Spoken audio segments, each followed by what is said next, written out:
அடட, வாங்க மாப்ள, வாசலம் வாங்க உட்காருங்க. உட்காருமா.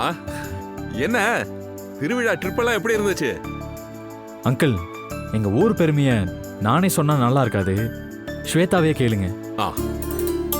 என்ன சொல்லலாம், அப்படி என்ன விசேஷம்? அப்பா, நாம இந்த மாதிரி சிட்டிலேயே இருந்துகிட்டு கிராமத்து அனுபவங்களை ரொம்ப மிஸ் பண்றோம்ப்பா. அது என்னமோ உண்மைதாமா. அங்க இருக்கிற இயற்கை அழகு, சுத்தமான காத்து, தண்ணி வேற எங்க கிடைக்குது? நீ சரியாதான் சொன்ன. ஆனா 2 நாளுங்கிறது மட்டும்தான் ரொம்ப அப்செட்டா இருந்துச்சுப்பா. அதுக்கு எதுக்குமா அப்செட் ஆகணும்? மாப்பிளைய கூட்டிட்டு போய் எவ்வளவு நாள் இருக்கணுமோ தாராளமா இருந்துட்டு வா. கண்டிப்பா போவேன் பாருங்க. அப்பா, சாமி பிரசாதம். அங்கிள், சாமிக்கு கோவில்ல படையல் போட்டோம்ங்களா? நாங்க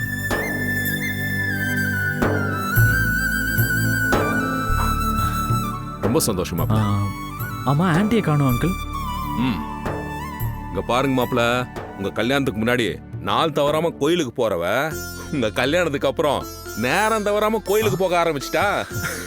லேட்டஸ்டா வெளியூர் கோயிலுக்கெல்லாம் நிறைய போறா. அப்பா, அம்மாவை ஏன்பா அப்படியெல்லாம் தனியா அனுப்புறீங்க? என்னது தனியாவா? யார் சொன்னா? அதுக்கெல்லாம் தனியா ஒரு குழுவே இருக்குமா.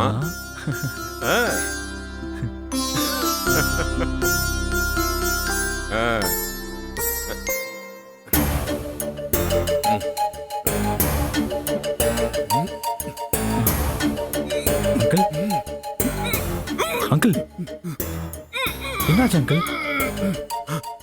அங்கிள் சொல்லுங்க, என்னாச்சு?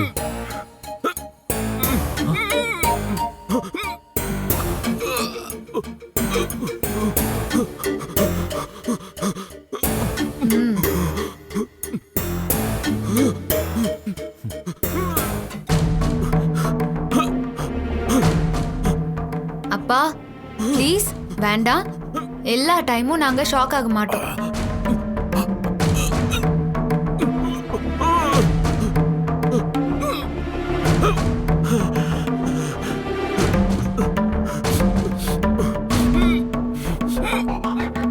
அங்கிள், அங்கிள், அப்பா, அங்கிள், என்னாச்சு அங்கிள்?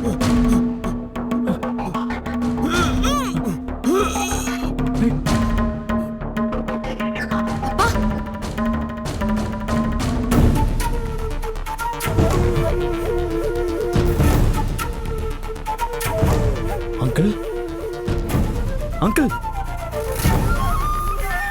அங்கிள், அங்கிள், அங்கிள், எந்திரிங்க அங்கிள். அங்கிள், அங்கிள், என்னாச்சு? அங்கிள், அங்கிள், கண்ணை திறந்து பாருங்க.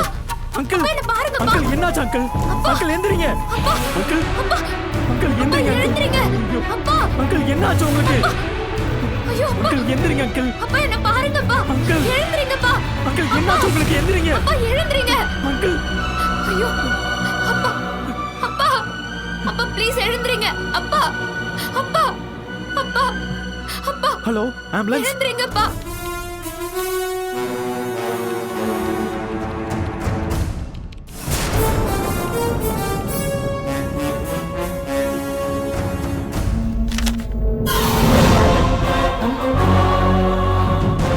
What happened?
என்ன பொன்னி, இப்படிதான் எல்லா இடமும் ப்ரையர் இன்டிமேஷன் கொடுக்காம போவியா? மாயா, பொன்னி, உன்னை பத்தி நீ என்ன நினைச்சிட்டு இருக்க? உண்மையா நேர்மையா நியாயமா இருக்கிறவங்க கிட்ட நீ சொல்ற மாதிரி அப்பாயின்மெண்ட் எல்லாம் ஃபிக்ஸ் பண்ணிட்டு அவங்கள போய் பார்க்கலாம். ஆனா இங்க இருக்கிறவங்க கிட்ட நேர்மை நியாயத்தை எதிர்பார்க்கறது முட்டாள்தனம்னு நான் நல்லாவே புரிஞ்சுக்கிட்டேன்.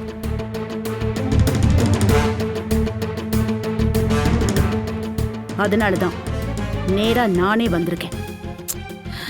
நீ வேஸ்டா பேசிட்டு இருக்கேன்னு நினைக்கிறேன் பொன்னி. என்னோட பகையாகாத வரைக்கும் சரி, உன் வழி ஸ்மூத்தா தான் போகும். ஆனா இனி உனக்கு ஒவ்வொரு அடி எடுத்து வைக்கிறதும் ரொம்ப சிரமப்படுற மாதிரி தான் இருக்கும். என்ன என்ன பொல்லாத பகை? நீயா என் வழியில குறுக்க வந்த? முதல்லயே மூக்கடிப்பட்டு ஓரமா போய் நின்னுட்ட. சரி, அதோட போனா பரவாயில்ல. திரும்ப திரும்ப என் வழிக்கு வர்றது நீதான், நான் இல்ல. ஏன்னா நான் மோதிரத்துக்கு கூட தராதரம் பார்ப்பேன். என்னம்மா உங்க தராதரம்? மாயா, உனக்கு சம்பந்தமே இல்லாத ஏதோ ஒரு ஊருக்கு வந்து என்கிட்ட தேவையில்லாம மோதி அசிங்கப்பட்டு அவமானப்பட்டு அடி வாங்காம உத வாங்காம பத்திரமா ஊருக்கு வந்து சேர்ந்த பாரு. அதுலயே உனக்கு தெரியல என்னோட தராதரம் என்னன்னு?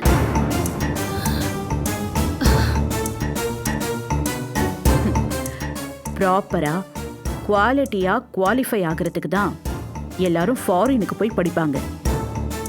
நீ என்ன மாயா, இவ்வளவு சீப்பா பிஹேவ் பண்றதுக்காகவா ஃபாரினுக்கு போய் படிச்ச? சரி, இப்பவாவது இத ரியலைஸ் பண்றியா நீ? படிச்சதுக்கு தகுந்த மாதிரி நடக்கதான் எனக்கும் ஆசை. ஆனா நாகரிகமே இல்லாதவங்க மத்தியில நான் மட்டும் நாகரிகமா இருக்கிறது சரியா இருக்காதுல்ல? ஆஹா, அதனாலதான் உன் ஊருக்கே வந்து உன்னை இறங்கி அடிச்சேன். ஒரு நிமிஷம் தள்ளி போயிருந்தா நீ பெருசா பேசுறியா அந்த பரிவட்டம், அது உன் அப்பா கையாலேயே என் தலையில ஏறி இருக்கும். Correct correct. கண்டிப்பா உனக்கு சகல மரியாதையோட பரிவட்டம் கட்டி தலைமையில தூக்கி வச்சு அவங்க ஆடி இருப்பாங்க. ஹே, அதுக்கெல்லாம் ஒரு உரிமை வேணும், சாமியோட அனுகிரகம் வேணும். அந்த உரிமைய ஊர்க்காரங்க மதிச்சு சாமியோட அனுமதியோட உனக்கு பரிவட்டமோ மரியாதையோ அவங்களா கொடுக்கணும். இப்படி ஃப்ராடு பண்ணி வாங்கணும்னு நினைக்கிற பாரு. நீயா போலித்தனமா ஒரு ரெய்டை எங்க வீட்டுல ஏற்பாடு பண்ணுவ, பணத்தையும் நகையையும் நீயே கொண்டு போய் வைப்ப. அதை வச்சு பரிவட்டம் வேணுமா? கேவலமா இல்ல? நான் ஏண்டி வெக்கப்படணும்? என்ன மகளா பெத்த உன் அப்பந்தான் வெக்கப்படணும். அதை தெரிஞ்சு நீ வேதனைப்படணும். எனக்கா உரிமை இல்லைன்னு சொல்ற? நியாயமா பார்த்து நான் ஸ்டெப் எடுத்திருந்தேன்னா கண்டிப்பா இந்நேரத்துக்கு நீ ஜெயில இருந்திருக்கணும். நான் உன் அப்பாக்காக தான் உன்னை சும்மா விடுறேன். ஏன்னா அவரு எங்க குடும்பத்துக்கு ரொம்ப வேண்டப்பட்டவர். அப்புறம் அவரும் என்ன ஒரு மகளா தான் பார்த்தாரு. அப்படி பார்த்தா நீ எனக்கு தங்கச்சி மாதிரி.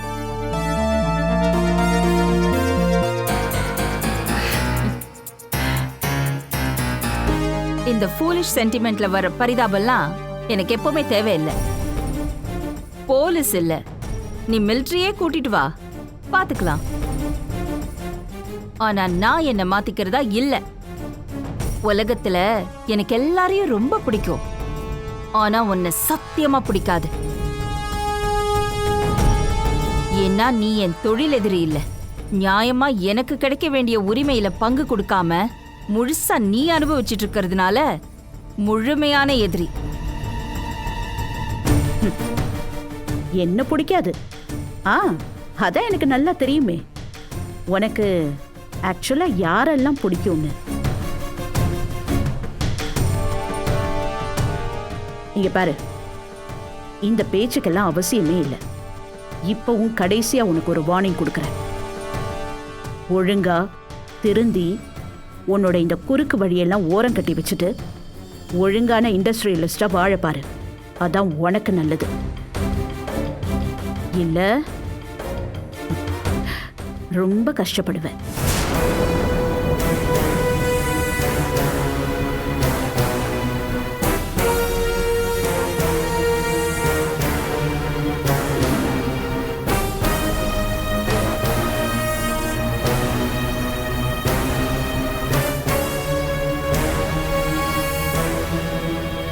ஸ்டவ்வு மேல கடாயி சாக்கெட்டில் சடாயி. ஐயோ சின்ன தம்பி, என்ன ஸ்டவ்ல தோசைக்கல்ல வைக்கிறீங்க? நான் எப்படி காஃபி போடுறது? தங்கச்சிமா, தோசையை கேட்குறவங்களுக்கு தோசையை கொடுப்போம், காப்பியை கேட்கும்போது இதே ஸ்டவ்ல நானே காப்பியை போட்டு கொடுக்குறேன்.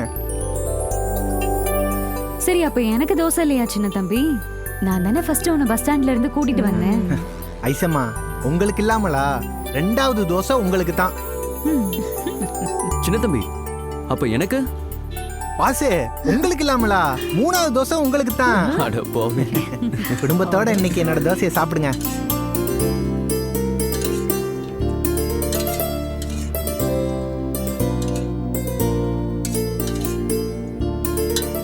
தங்கச்சி, தோசை என்ன தெரியுமா போட போறேன்? பொன்னாங்கண்ணி கீரை தோசை. பேர்லயே தங்கத்தை வச்சிருக்கிற மூலிகை தான் பொன்னாங்கண்ணி கீரை. இதுல சுண்ணாம்பு சத்து, இரும்பு சத்து, வைட்டமின் பி, சின்னு பல சத்துக்கள் இருக்குதுல. உங்களை மாதிரி கர்ப்பிணி பெண்கள் இந்த தோசையை சாப்பிட்டாங்கன்னு வச்சுக்கோங்க, வயிற்றுல இருக்க என் மருமகன் சும்மா தங்க மாதிரி தகதகன்னு பறப்பான். சின்ன தம்பி, நீ சொன்னதை அப்படியே வீடியோ எடுத்து சோஷியல் மீடியால போட்டா செம்ம பாப்புலர் ஆயிடும். பாசே, நீங்க ரொம்ப லேட்டு. அங்க பாருங்க, ஆல்ரெடி ஷூட்டிங் ஆரம்பிச்சிட்டாங்க. பாரு.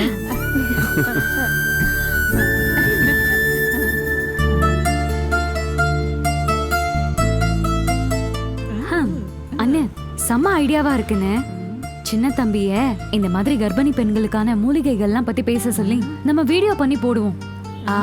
இது நல்ல ஐடியாவா இருக்கும்னு நினைக்கிறேன்னு. உனக்கு என்னெல்லாம் தோணுதோ அது எல்லாமே பண்ண ஐஷு. அண்ணன் உனக்கு எந்த விஷயத்திலயும் நோனே சொல்ல மாட்டேன். வீடியோ எடுத்து போட்டாச்சு. இனிமே உங்க வியாபாரம் பிச்சுக்கும் பறக்கும்.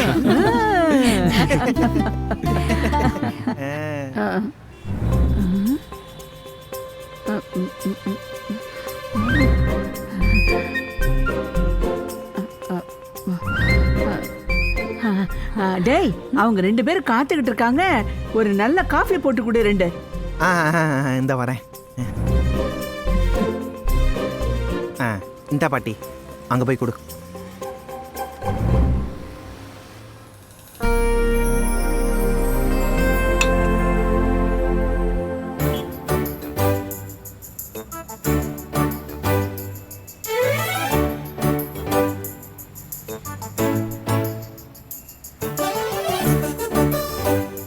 இங்க வச்சிருந்த சாவியை காணோம். பேண்ட் பாக்கெட்ல பாருப்பா. இல்லையே, நான் டேபிள் மேல தானே வச்சேன். சாவியை காணோம். எங்க என் சாவியை காணோங்க? ப்ரோ, சாவி இங்க தான் எங்கேயாவது இருக்கும் ப்ரோ. தேடி பாருங்க, நல்லா தேடி பாருங்க. கீழே பாருங்க ப்ரோ. இங்க சாவி யாராவது பாத்தீங்களா? பாத்தீங்கன்னா கொஞ்சம் சொல்றீங்களா? பாருங்க. ஏய் திருட்டு கிளவி, உன் வேலை தானே? உண்மையை சொல்லு, உன் வேலை தானே? ஆமாடா, தெரியாம எடுத்துட்டேன்டா. இவ்வளோ பெரிய பிரச்சனையாகும் நினைக்கலடா. தாய் கிழவி, இது உன்னோட கெட்ட வியாதி. இதோட இந்த வேலையை விட்டுரு. இல்லைனா பொட்டியை கட்டிட்டு 2 பேரும் மறுபடியும் ஊருக்கே போற நிலைமையானு சொல்லிட்டேன். இனிமே இந்த மாதிரி பண்ண மாட்டேன்டா. சரி சரி, சாவியை கொடு.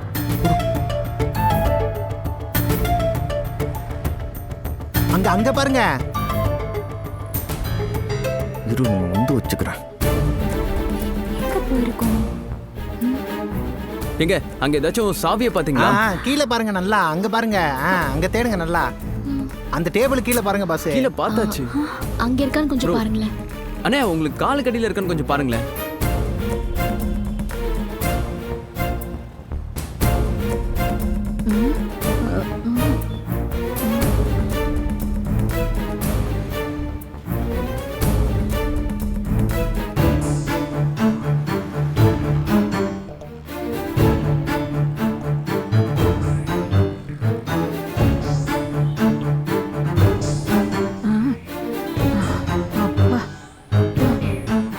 பண்ணிட்டு முடிக்கிறோம்.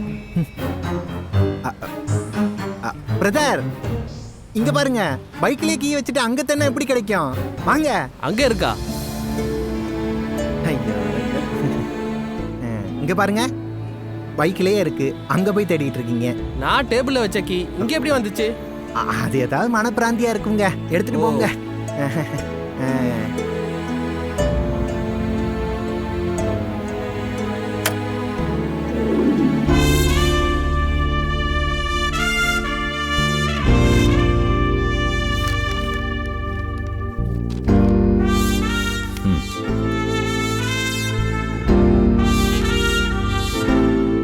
என்ன பண்ணி வீட்டில் எனக்கு முன்னால் கிளம்பி வந்த இப்பதான் வந்து சேர்ற ஏதாவது முக்கியமான வேலையா?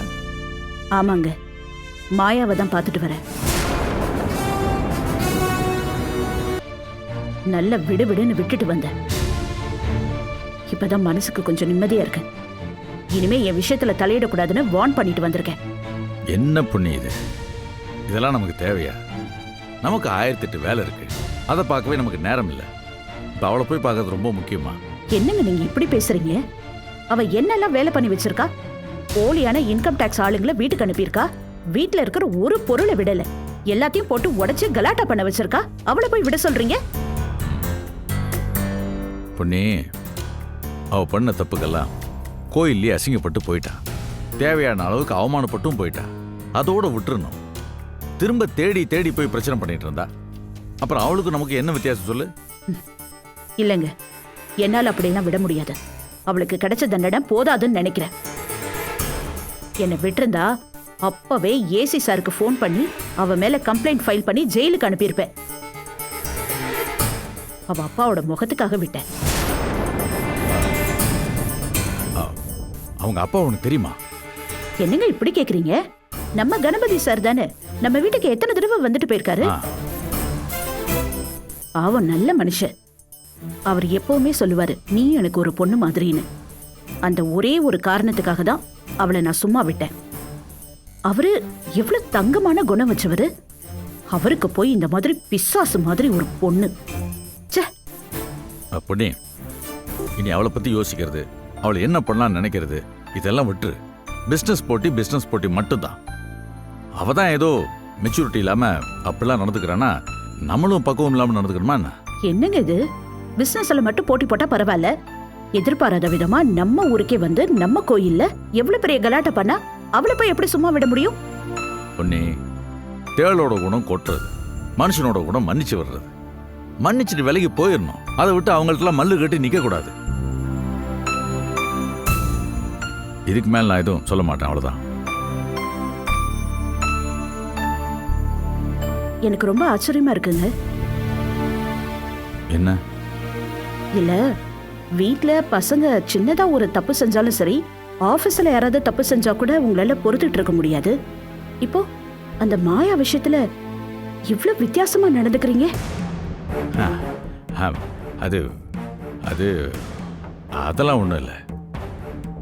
ஏங்க, நம்ம வீடு வரைக்கும் வந்து இவ்வளவு தூரம் பிரச்சனை பண்ணுவேன், நாளைக்கு வேற எந்த லெவல்ல வேணாலும் இறங்கி பிரச்சனை பண்றதுக்கும் துணிஞ்சிருவான்னு பயப்படுறீங்களா? பயமா? பொண்ணு, எனக்கா பயம்? நான் எப்போ யாரை பார்த்து பயந்துருக்கேன்? பயம் எல்லாம் இல்லை பொண்ணு. தெளிவு, அனுபவம் கொடுக்குற தெளிவு. சண்டையாலையும் கோவத்தாலையும் எல்லா பிரச்சனையும் தீர்த்துற முடியும் நான் நம்பல. சில விஷயத்த காலத்து கையில் விட்டுட்டு நான் பேசாம ஒதுங்கி நிற்கணும்.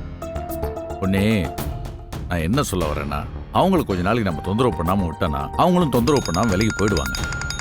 அதனால நான் விலகி போகிறது முடிவு பண்ணிட்டேன்.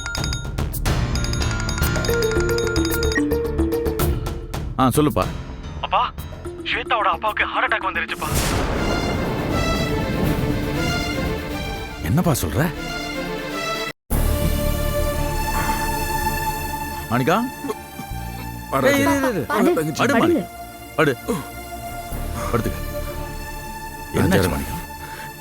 என்னன்னே தெரியல, மைண்ட் பிளாக் ஆன மாதிரி ஆயிடுச்சு. நடந்தது எதுவுமே என் நாலேஜில் இல்லை. நல்ல வேளை ஸ்வேதாவும் சந்துருவும் இங்கே இருந்தாங்க. தங்கச்சிமா, உண்மையிலே இவங்க 2 பேரும் இங்க இருந்ததுனால தான் என்ன உசுரோடவே பாக்குறீங்க. மாணிக்கா, அண்ணே சும்மா இரு மாணிக்கா. என்ன பேச்சு இதெல்லாம்? நீ எவ்வளவு இருக்கு? சும்மா இரு. என்னண்ணே இது? இதெல்லாம் நாம பேசவே கூடாது.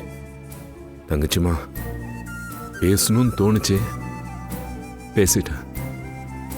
எனக்கு என்ன செய்யறதுக்கு இனி எந்த கடமையும் இல்லை.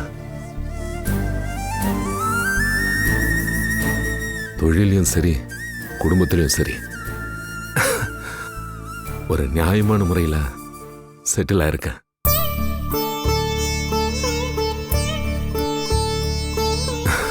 இனி என்ன நடந்தா என்ன? வைத்தியமாடா நீ? ஏதோ மைல்டா ஒரு அட்டாக் வந்திருக்கு, அவ்வளவுதான். ஏடா பைபாஸ் பண்ணவெல்லாம் 100 வயசு வரைக்கும் ஓடி ஆடி வேலை செய்யற காலம்டா இது. என்ன பேச்சு பேசுற? ராஜாராம், 100 வயசு வரைக்கும் வாழணுன்ற ஆசைலாம் எனக்கு இல்லை. என்னென்ன எதுக்கு இவ்வளவு அப்செட்டா பேசுறீங்க? அப்செட் எல்லாம் எதுவும் இல்லை தங்கச்சிமா.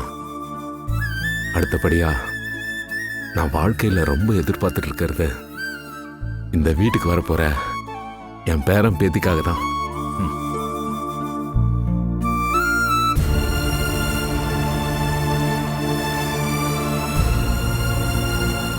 மாப்பிள்ளையும் பொண்ணும் என் கையில அந்த பேர குழந்தைகளை பார்த்துக்கிற பெரிய பொறுப்பை ஒப்படைச்சிட்டாங்கன்னா லைஃப்ல அதுக்கப்புறம் என்ன நடந்தாலும் எனக்கு ஓகே தான்.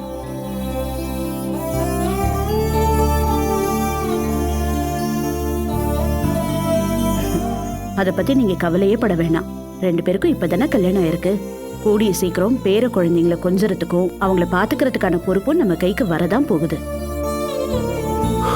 ஆமா, அவ்வளவுதான். அதே நினைப்போட ஜாலியா சந்தோஷமா ஃப்ரீயா இருந்துரு. சும்மா என்னமோ எல்லாமே முடிஞ்சு போன மாதிரி பேசிட்டு இருக்காத, புரியுதா?